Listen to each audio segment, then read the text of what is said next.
একটি রাজনৈতিক সমাবেশকে কেন্দ্র করে ঘটে সহিংসতা, আর সেই ঘটনাকে ঘিরে সামাজিক মাধ্যমে ছড়িয়ে পড়তে থাকে বিভ্রান্তিকর ছবি আর তথ্য। প্রধান উপদেষ্টার প্রেস উইংয়ের ফ্যাক্ট চেক অনুযায়ী আওয়ামী লীগ সংশ্লিষ্ট কিছু ফেসবুক অ্যাকাউন্ট থেকে ঘটনার সাথে সম্পর্কহীন ও পুরনো ছবি ব্যবহার করে গঠন করা হয় একটি ভুয়া প্রোপাগান্ডা ন্যারেটিভ। যেমন একটি ছবিকে দাবি করা হয় এটি গোপালগঞ্জের সহিংসতার দৃশ্য, কিন্তু প্রকৃতপক্ষে 10ই আগস্ট 2024 সালের একটি আলাদা ঘটনার ছবি একটি ভাইরাল পোস্টে দাবি করা হয় ডিবি কর্মকর্তারা এনসিপি কর্মীদের দিকে গুলি চালান, কিন্তু সেটি ছিল 2022 সালের নারায়ণগঞ্জের বিএনপি সমাবেশের সময়কার দৃশ্য।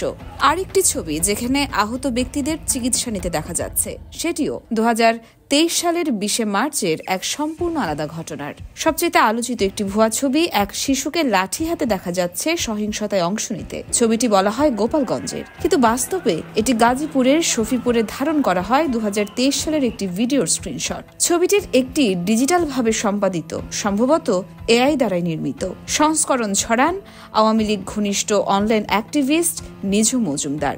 এছাড়াও ভুয়া দাবির মধ্যে ছিল বাংলাদেশ সেনাবাহিনী নাকি নির্বিচারে বেসামরিক মানুষদের উপর গুলি চালিয়েছে। কোনো যাচাইকৃত উৎসে এমন তথ্য মেলেনি। প্রেস উইংয়ের বিবৃতি অনুযায়ী গোপালগঞ্জের সংঘর্ষ শুরু হয় যখন এনসিপি নেতাদের গাড়ি বহরে হামলা চালায় আওয়ামী লীগ এবং ছাত্রলীগ পন্থীরা।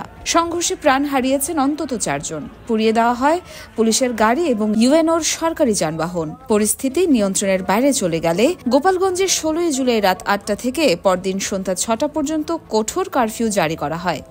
সিএ প্রেস উইং বলছে, আওয়ামী লীগ পন্থী অ্যাকাউন্টগুলো ইচ্ছাকৃতভাবে বিভ্রান্তিকর ও মন গড়া ছবি ছড়িয়ে জনমতকে ভিন্ন খাতে প্রবাহিত করার অপচেষ্টা চালায়। আপনি যেটা দেখছেন সেটি সবসময় সত্য নয়, তাই সত্য যাচাই করে তবেই বিশ্বাস করুন।